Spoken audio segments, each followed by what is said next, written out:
इन दिनों देश के अंदर एक नया ट्रेंड चल रहा है। देश के लोकतंत्र की हत्या करने का सिलसिला लगातार भारतीय जनता पार्टी के द्वारा इस देश के अंदर किया जा रहा है। देश के कोने कोने में यानी कश्मीर से कन्याकुमारी तक जगह जगह विपक्ष के तमाम बड़े बड़े नेताओं के ऊपर ईडी और सीबीआई की जो तलवार जो है वो लटकी हुई है। चाहे फिर वो बिहार के उप मुख्यमंत्री तेजस्वी यादव हो, चाहे फिर वो बिहार के पूर्व मुख्यमंत्री लालू प्रसाद यादव हो, चाहे फिर वो तमाम टीएमसी के नेता हो, चाहे फिर वो और तमाम विपक्ष के नेता हो, चाहे राहुल गांधी हो, चाहे सोनिया गांधी हो, तमाम विपक्ष के नेताओं के ऊपर ईडी की जो तलवार है, सीबीआई की जो तलवार है, गिरफ्तारी की तलवार लगातार लटकी हुई है। दिल्ली से ईडी और सीबीआई की शुरुआत होती है और ये शुरुआत होते होते बिहार पहुंचती है। बिहार से आप देखते हैं कि और भी जो तमाम विपक्ष के नेता हैं उन्हों के घर तक पहुंचती है। फिर उसके बाद में आप देखते हैं कि टीएमसी नेताओं के घर तक पहुंचती है, यानी बंगाल तक पहुंचती है। देश के लोकतंत्र की हत्या करने में भारतीय जनता पार्टी कोई भी कसर नहीं छोड़ रही है। साल 2024 का चुनाव सर पर है। भारतीय जनता पार्टी विपक्ष के नेताओं का मुंह बंद करना चाहती है, या फिर कह लीजिए विपक्ष के नेताओं को खरीदना चाहती है। जगह जगह भारतीय जनता पार्टी की चुनावी रैली और प्रचार जारी है। कर्नाटक के अंदर से चाहे प्रधानमंत्री नरेंद्र मोदी जी बोल रहे हों, चाहे फिर वो उनके बीजेपी के और भी नेता बोल रहे हों, लेकिन बीजेपी के नेताओं के जो बयान हैं वो भी इस समय सुर्खियां बटोर रहे हैं। भारतीय जनता पार्टी के एक नेता कर्नाटक के अंदर कहते हैं कि कांग्रेस ने पूर्णतः बिजली नहीं दी, जिस कारण इस देश की जनसंख्या बढ़ी। इससे पहले भारतीय जनता पार्टी के और भी नेताओं के बयान जो है वो जनसंख्या नियंत्रण के ऊपर आ चुके हैं।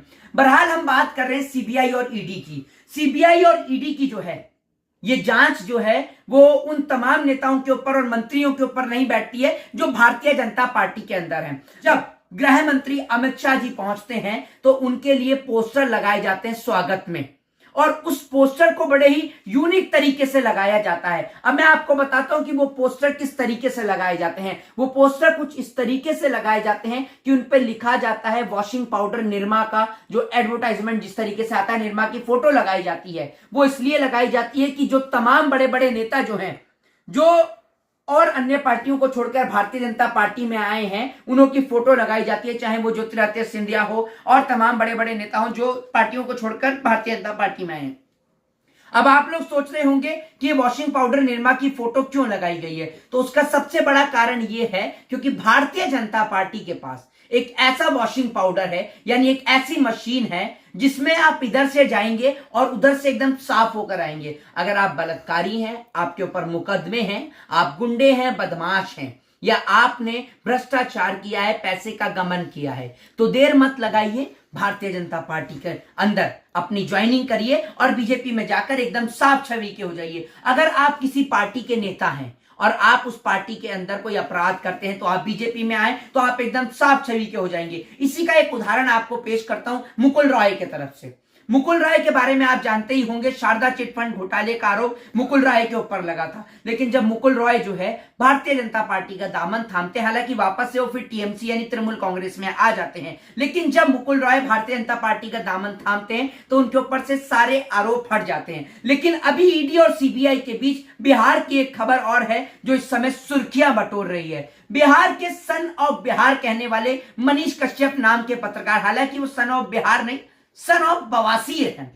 सन ऑफ बवासीर यानी बिहार के पत्रकार मनीष कश्यप के ऊपर एक और एफआईआर जो है वो बिहार की पुलिस के द्वारा दर्ज कर दी गई है। आप सभी को पता होगा कि कुछ ऐसी खबर, भ्रमित करने वाली खबर जो है वो मनीष कश्यप ने फैलाई थी तमिलनाडु के बिहारी मजदूरों को लेकर, जो खबर पूरी तरीके से झूठ साबित हुई, जिसके बाद में बिहार पुलिस के द्वारा झूठी खबर फैलाने के आरोप में मनीष कश्यप के ऊपर एक एफआईआर दर्ज की जाती है। लेकिन अभी दूसरी एफआईआर मनीष कश्यप के ऊपर दर्ज करी जाती है क्योंकि मनीष कश्यप के द्वारा उनके ट्विटर अकाउंट से एक फोटो शेयर की जाती है, जिस फोटो के अंदर आप देखते हैं कि मनीष कश्यप के हाथ में कुछ हथकड़ी टाइप लगी हुई है। तो वो फोटो शेयर की जाती है जिसमें वो ये कहते हैं कि मेरे लिए बड़े गर्व की और गौरव की बात है कि मैं बिहार के लोगों के लिए जेल जा रहा हूं। हालांकि मनीष कश्यप को बिहार पुलिस उस वक्त तक अरेस्ट नहीं करती है, लेकिन ये झूठे जो तस्वीरें जो ट्विटर पे शेयर की जाती है, क्या पूरी खबर है ये मैं आपको पढ़ के बताता हूं। तमिलनाडु में मजदूरों पर हमले को लेकर झूठी खबर फैलाने के आरोप में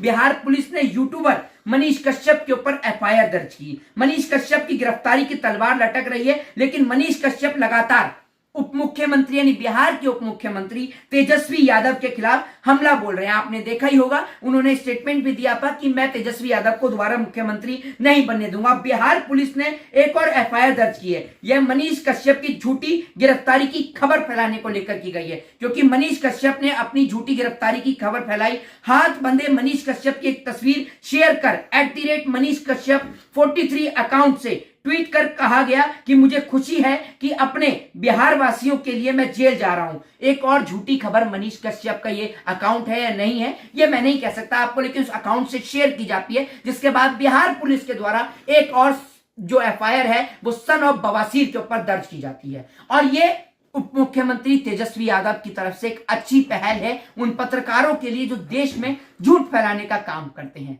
रवीश कुमार जैसे पत्रकार आप देखते हैं कि आज वो बड़े बड़े न्यूज चैनल से बाहर जा चुके हैं। रवीश कुमार जैसे जो पत्रकार हैं आज उनको न्यूज चैनल्स के अंदर जगह नहीं है। रवीश कुमार जैसे जो पत्रकार हैं वो यूट्यूब के जरिए अपनी पत्रकारिता करते हैं, लेकिन यूट्यूब को भी अब कुछ ऐसे दलाल पत्रकार हैं जिन्होंने एक सच्चा और अच्छा प्लेटफॉर्म नहीं छोड़ा है। यानी कहने का मतलब यह है कि यहां पर भी झूठी खबरें फैलानी अब शुरू कर दी हैं। ये वही यूट्यूबर मनीष कश्यप है जिसने पठान फिल्म के दौरान और न जाने मुसलमानों के खिलाफ क्या क्या कैसे कैसे ट्वीट किए। जब आपको याद होगा, जब पुलवामा की घटना के दौरान इसने पटना के अंदर, बिहार की राजधानी पटना के अंदर जो कश्मीर के जो लोग हैं उनके ऊपर लाठी डंडे भी चलवाए थे। इसने एक बार एडवर्ड की मूर्ति तोड़ने के लिए वहां पर लोगों को उकसाया था राष्ट्रवाद के नाम पर, जिसमें 21 लोगों के ऊपर एफआईआर दर्ज की थी, जिसमें मनीष कश्यप सहित 21 लोगों के ऊपर एफआईआर भी दर्ज की गई थी। बिहार पुलिस के द्वारा ये कोई पहली एफआईआर मनीष कश्यप पे नहीं, इससे पहले भी सन ऑफ बवासीर पे कई एफआईआर दर्ज की गई हैं। ये बिहार के अंदर लॉ एंड ऑर्डर की धज्जियां उड़ाने का काम करता है, बिहार में चलती शासन व्यवस्था को बिगाड़ने का प्रयास करता है, जबकि कभी ये उत्तर प्रदेश नहीं जाता। हाथरस में बेटी के साथ बलात्कार हो जाता है, लेकिन ये कभी उत्तर प्रदेश के मुख्यमंत्री योगी आदित्यनाथ उर्फ अजय सिंह बिष्ट से सवाल नहीं करता। देश में बढ़ती महंगाई और बेरोजगारी को लेकर देश के प्रधानमंत्री से कभी सवाल नहीं करता। 2 करोड़ रोजगार का वादा करने वाले और इस देश को बुलेट ट्रेन देने वाले, 100 स्मार्ट सिटी देने वाले वादे करने वाले देश के प्रधानमंत्री नरेंद्र मोदी जी से ये कभी सवाल नहीं करता। ये सिर्फ देश के अंदर मुसलमानों के ऊपर टिप्पणी करता है, ये सिर्फ देश के अंदर झूठ फैलाना, समाज में भ्रम फैलाना, कुछ इस प्रकार की पत्रकारिता यानी संघी मानसिकता की पत्रकारिता करने का कार्य करता है। आप लोग की इस पूरी वीडियो को लेकर क्या प्रतिक्रिया है?